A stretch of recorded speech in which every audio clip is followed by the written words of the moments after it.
I wanted to show everybody my way that I just figured out to kind of do your own hack of lapping your valves really quick instead of doing it by hand with one of these things, because sometimes you do want to lap your valves on your old car. You just want it to run a little better and have a little bit better compression. This car had a lot of miles on it.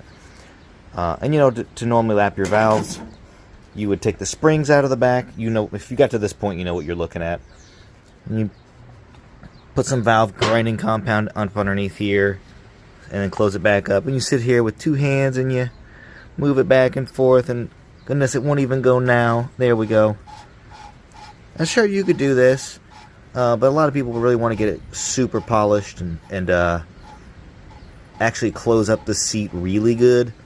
So this does suction a little bit when this is clean, but they're not always clean. I mean, look at these exhaust ports. They're like covered in a carbon, which is fine. You're going to see that.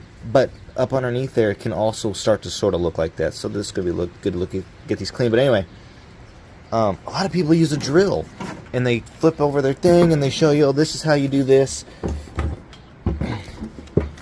And they take their drill, and they manage to get it on there. But look at this. You cannot do that with this at all. I can't get this straight on there. It's right up against where the camshaft sits, and this is all aluminum. You don't want to mess that up even a tiny bit.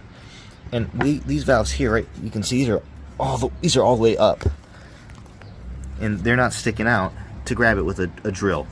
And maybe somebody's got some cool ideas, but I figured out just a great little way to do it. I know this took forever to get to this point, but I want to explain it to anybody who hasn't gotten this far yet, who's wondering if they can do it. Is what you can do is, if you go to the store, get one of these goofy little things with the rubber end on it. Oh gosh, let's see if I can do this now. There, lose my teeth.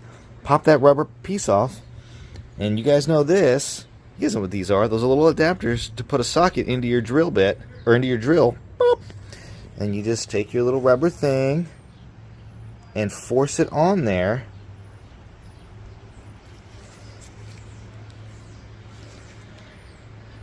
And it's pretty tight. It should sit on there. It's pretty centered. Then you pop it in your drill. Tighten that up. So when you've got your little tool made up here, I'll show you how to make it here in a second. You just kind of push on the back here. You've got the springs removed to do the valve lapping right here. And I've already got some valve lapping compound up underneath. You don't need much.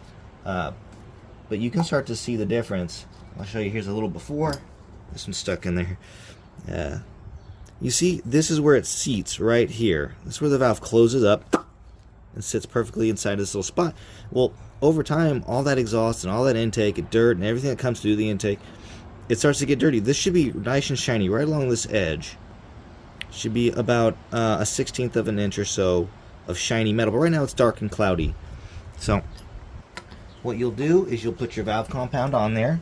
You built your little tool here, and then you kind of gently put it on right. It's in the center a little bit, and you reach back behind it because this doesn't always suction on here. So you kind of gently have the thing pressing down on it, and then you can start to pull the trigger a little bit.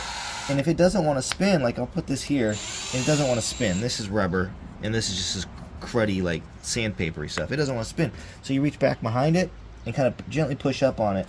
And as you gently get it spinning, you push up on the back of the valve stem, and you can see I'm just going to push up, and you can hear the sound it's making. Now you really don't need to move much faster than this.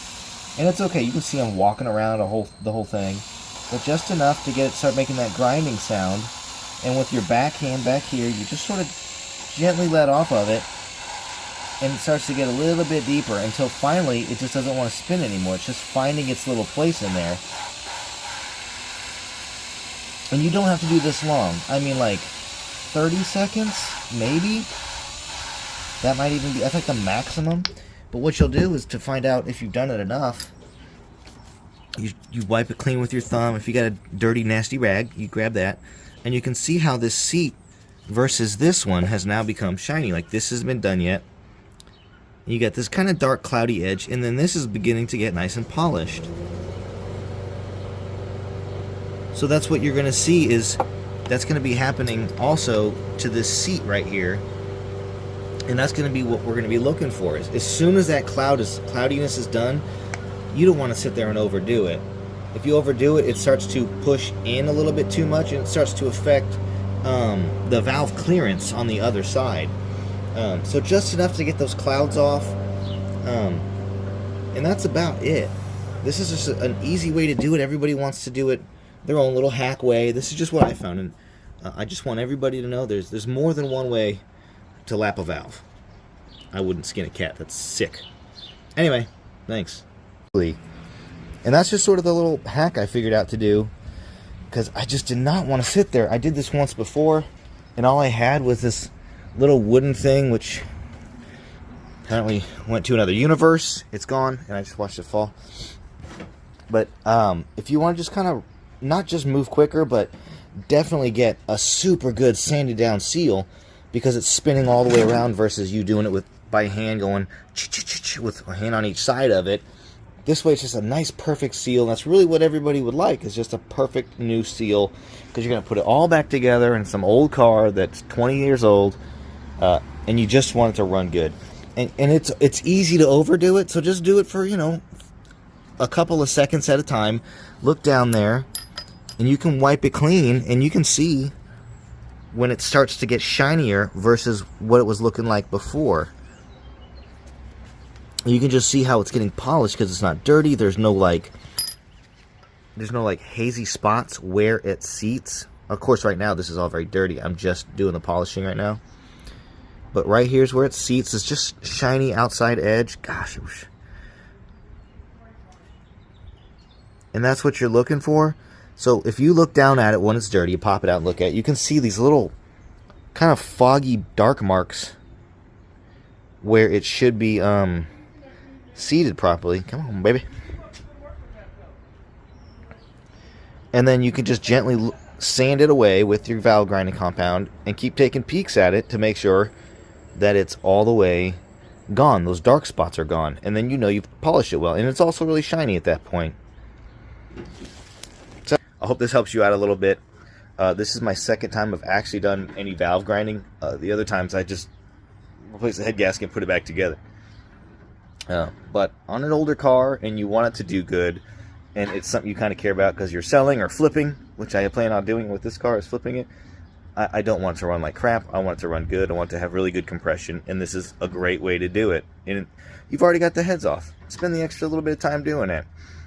Plus, I mean, it's a lot more rewarding when you've put it out there and it's done you've done your due diligence to make sure it's done properly. Anyway, I hope this video helps out anybody.